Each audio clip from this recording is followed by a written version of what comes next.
I've been a superhero fan damn near my entire life. However, I've only been reading comics for about a year and a half. So in today's video, we're going to be ranking every single comic book that I've finished so far from worst to best, even though I really enjoyed all of them. But before I move on, make sure you boys like the video and subscribe if you know, and hit the hype button if you have that feature available. Now, there's only 5 listed down, but it's really because like one of them was like a long ass story, basically like an omnibus. And honestly, I took a break between reading it, so yeah, you gotta take that into consideration. And on top of that, there's a bunch of other stories that I haven't even finished yet, like Spider-Man Brand New Day, Miles Morales' version of Ultimate Spider-Man, and Daredevil by Chip Zdarsky. And there's also some other comics that I plan on getting, either reading online or just buying physically, like Wonder Woman Earth 1, Spider-Man Kramer's Last Hunt, Civil War, Green Lantern Secret Origins, X-Men Rise of Apocalypse. There's just a bunch of comics that I plan on reading in the future.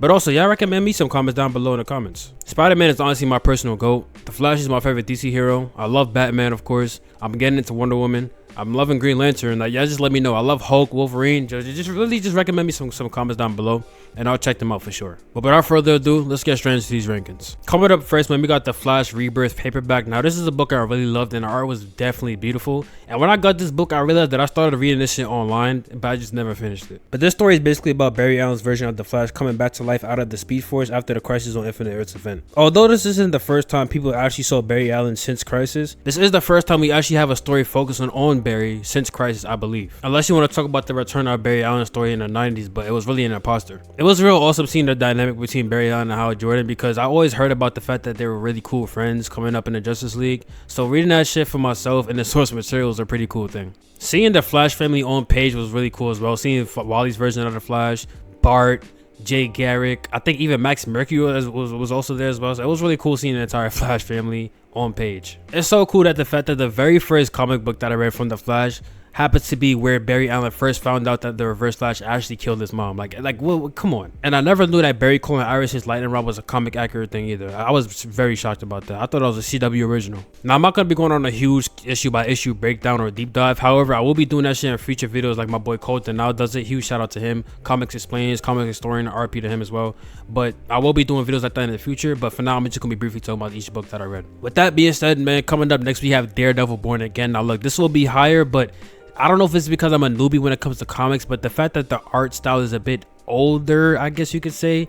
I think it came out in the 90s. I'm not really a big fan of the 90s art, bro. It's kind of hard to get into. And also, the speech bubbles are a lot to read in one, man. I'm not gonna lie to you. It might be a me problem. I don't know. But this story is really solid, though, nonetheless. It's basically about how Matt Murdock has to deal with his identity being fucking revealed because of Karen Page's drug addiction. Now, listen, I pray that we never get this version of Karen in the MCU, because I refuse to watch that on screen, bro. Now, we have some appearances from people like Nuke, who's a super soldier. And speaking of super soldiers, Captain America was also in this comic as well. There was also some nice panels that reminded me of the Daredevil TV show, like where Matt got brutally fucked up by Kingpin and had to get nursed by Sister Maggie, who is his mother. But overall, this was actually a really solid read for me, man. I really wish the art was more modern for me to actually get into it. Like I said, it's probably a me problem. Well, it is a me problem, because I've seen a lot of people say that they really enjoyed this book. But don't get me wrong, I definitely did enjoy it. Coming up next, man, we got Batman Hush. This is the very first, well, really and truly, every book I've named to y'all so far was my first comic that I read from each character. Now, I had other options like Under the Red Hood or Batman the Long Halloween, but I already watched those animated films already, so I wouldn't really want to waste my time reading it or even buying them. Now, I made a TikTok right after I finished the book, really explaining my thoughts. So since my thoughts are way more fresh in video, I'll be doing the book way more justice. No pun intended. First ever physical comic book I just finished, bro. This shit was... It's a good ass story, I ain't gonna lie. Journey this shit takes me on and me trying to figure out who Hush is. Ridiculous. It's crazy because I literally guessed right the first time, but like, as the shit went on, I kept changing my mind. But in the end, I was like, I was right the whole time. But this is definitely my first ever book I read physically. I read a bunch of shit online, like Spider-Man, Ultimate Spider-Man. I read a little bit of Daredevil, a little bit of The Flash, New 52, but this is my first ever physical, and I did money well spent, I ain't gonna lie. I don't know if I want to start from the beginning of this little run and start from Batman Year 1 or just continue on, because I really do want to finish like this little, I guess, universe or whatever. The art is just beautiful, bro. Like, what the fuck? I'm not sure if I want to start from the beginning, because I'm already familiar with Batman's character, or if I should just continue after this book. I really don't know. Because there's stories before this, I think, like Long Halloween, which I watched the movie of. Death in the Family, I gotta read that. I don't know where to go from here, but yeah, let me know. The next physical comic book will be Daredevil Born Again, so I might do a review on that as well. So stay tuned. This book actually reminds me of the Batman 2022 movie, but it also has fantastic elements in it as well. Like this nigga Batman fell from a fucking roof and landed on the back of his head and survived this shit. I'm not gonna lie to you, Robert Pattinson is not surviving that. It was so cool how this comic actually teased Under the Red Hood, which came out I think directly after this, because when Batman was going up against Hush, it was actually Clayface who was disguised as Hush or transformed into Hush, and under all those bandages was actually Jason Todd, but it wasn't really Jason Todd. It was Clayface morphed into Jason Todd. And I believe that was the first time Batman saw Jason Todd since he died. For the first physical comic book that I ever read, but I really did enjoy the art style for this book, man. Throughout the entire book, I think it was consistent, but I really love the art. But I just love the art style. I'm actually gonna make a future video ranking or just really listing down all my favorite artists in the comic space that I've laid my eyes upon so far. I would honestly love to see Hush be done in live action, bro. Probably specifically, preferably in the Robert Pattinson universe, because he seems like a real grounded character. Nothing really too fantastical about him. You could do him in a DC. I wouldn't mind that as either. But I would love to see him in the Matt Reeves universe for sure. But coming up next, man, we got Supergirl Woman of Tomorrow, man. Look, this book is just fucking beautiful, bro. Like the art, the story, the pacing, very easy to get into. You know what I'm saying? Especially for a new reader like myself.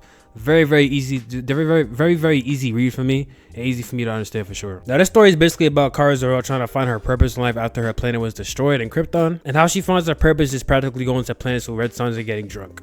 She eventually finds a kid named Ruthie who's trying to go on a path of revenge to find, I guess, somebody worthy enough to kill the murderer of her father, and they go on a huge journey planet to planet throughout the entire book. Now throughout the story, bro, Supergirl is really trying to teach Ruthie a lesson of just choosing peace and mercy over violence, because you all know at the end of the day, bro, that shit is just not gonna change anything regardless. Like I said, bro, but the art style is really fucking good. I just really wish it was all translated. I wish all the benefits of the book, of the comic, translated to on screen with the Supergirl movie. However, I did enjoy it for what it was worth. It just wasn't nowhere near as good as the comic itself. But the portrayals, it's not a movie review. I'm just sharing my quick thoughts on the movie. If y'all do want to watch my review on the movie, I do have it on my YouTube. Go check it out. But anyway, man, coming up next, bro, the best comic that I've read so far, and I know this might be some recency. It might be some bias towards it, but Ultimate Spider-Man, the entire OG Ultimate Spider-Man run, not the recent stuff. I'm definitely gonna be reading that soon. I might do issue by issue breakdown, I don't know, or I might just give my thoughts about it. But just the OG Ultimate Spider-Man from the mid-2000s, bro. Now, I'm definitely not gonna do a full breakdown on this shit right now, but I just know I definitely did enjoy this. And this is the reason why I only have 5 physical comics to my name right now, because this took me about a year to finish in total. Not to mention, bro, I took a huge break off of reading it. I think I took like a couple of months, I took a couple of months off of reading this, bro, because it was just a lot to read, and I kind of got a little bit of a burnout. If I'm being honest, but I don't think reading a huge omnibus is a great idea for your first comic to read. I think you gotta start off short, especially in today's age. Now, this story took place in its own separate universe, which was the Ultimate Universe, obviously, which had its own Avengers, which was called the Ultimates, which I really did not like. I'm gonna be honest with you. It had its own X-Men, and it had its own Fantastic Four. This dude Peter has, I don't know if he's like this in other, or the main universe, the main 616 universe, but this nigga Peter in the Ultimate Universe has some crazy anger issues, bro. But I will say though, this nigga has a great roster in this universe alone. This nigga, I'm talking Gwen, MJ, Kitty Pryde, who is a very underrated love interest from Peter. But I really loved their relationship. I have nothing bad to say